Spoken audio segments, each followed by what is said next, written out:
let's go to our next caller. I believe his name is Manucher. Manucher, welcome. You're on the air with Jesus or Muhammad. Yes, good evening. I came on the line last week. I mean, I wish I would see your program dealing with Islam. That was my suggestion, and you rejected my suggestion outright. So I would reluctantly like to take up your valuable time and to show you that how this position of yours can weaken your position. Ask two questions, and just very simple questions. I hope you will not mix them up and answer both of them separately. My first, give me a name of a reference history book other than the religious books that mention Jesus Christ. Oh, that's easy. Tell me, Jesus Christ was living at the era of which other famous historic figure? Who was the king of Iran at the time, or emperor of Russia, or prime minister of Bangladesh, for instance? Who was it at the time?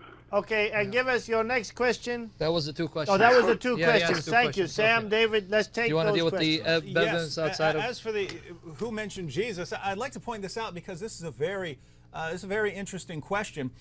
One, many people overestimate the amount of historical sources we have from the 1st and 2nd and 3rd centuries. We know that the Roman emperor during the time of Jesus was the Roman emperor Tiberius. Here's a little question for historical research. How many historical sources do we have that even mention the Roman emperor Tiberius within 150 years of his life? Exactly. If you don't know, we have 10 sources. We have 10 ancient sources within 150 years of the most powerful man on the planet that even mention his existence. So we have 10 sources, and by the way, one of those is the Bible. The Bible mentions the Emperor Tiberius. Luke 3. Now, how many sources within 150 years of Jesus do we have that mention Jesus? We have 40. And he was a Jewish peasant, a Jewish carpenter. This should boggle our minds. You shouldn't be asking, why don't we have more historical sources on Jesus? We should be asking ourselves, why do we have more ancient historical sources on Jesus than we do about the Roman emperor? Because this shows you the importance of Jesus of Nazareth. Exactly. Now, if you'd like some ancient sources, some non-Christian sources, you can go to Tacitus. Tacitus talks about Jesus and his followers. The Jewish historian Josephus mentions him. The Greek satirist Lucian of Samosata mentions him.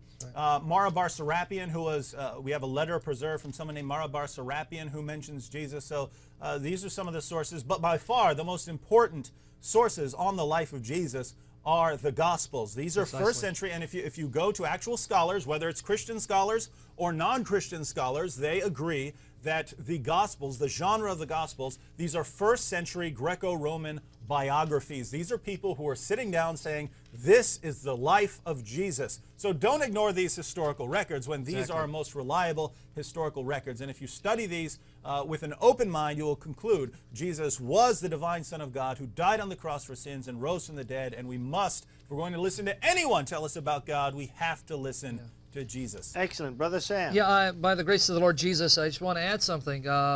The caller assumes that if a document is religious in nature, somehow that makes it less reliable.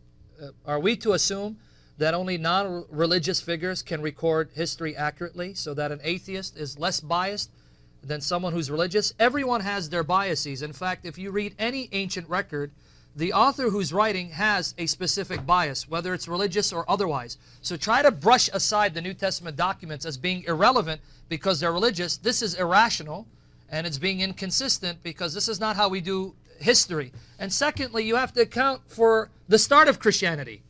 When you say, well, give me some sources outside of any religious documents, in other words, you're trying to undermine the New Testament because they're religious documents, you have to explain the origin of the faith of these authors. What would lead Jews as well as Gentiles to start worshiping a crucified man who hung on the cross naked?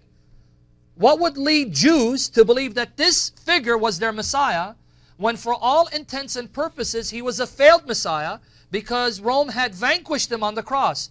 The only explanation for their faith in worshiping, not just believing, in worshiping this man is because God exists and raised him from the dead, showing that he's not a failed Messiah. He is the eternal Son in the flesh. Excellent point. Notice the circularity of the position. Precisely. We'll assume that there is no God, that Jesus was just a regular person, that all religions are false, that there is no truth about God, that the only thing that's true is naturalism, the natural world is all there is. And once we've assumed that, then we'll go to the historical evidence and reject anything that tells us about anything supernatural, or Jesus performing miracles, or Jesus rising from the dead. We'll use our prior assumption to reject all of that, and then once we've rejected all of that, we'll say, where's the evidence for Jesus?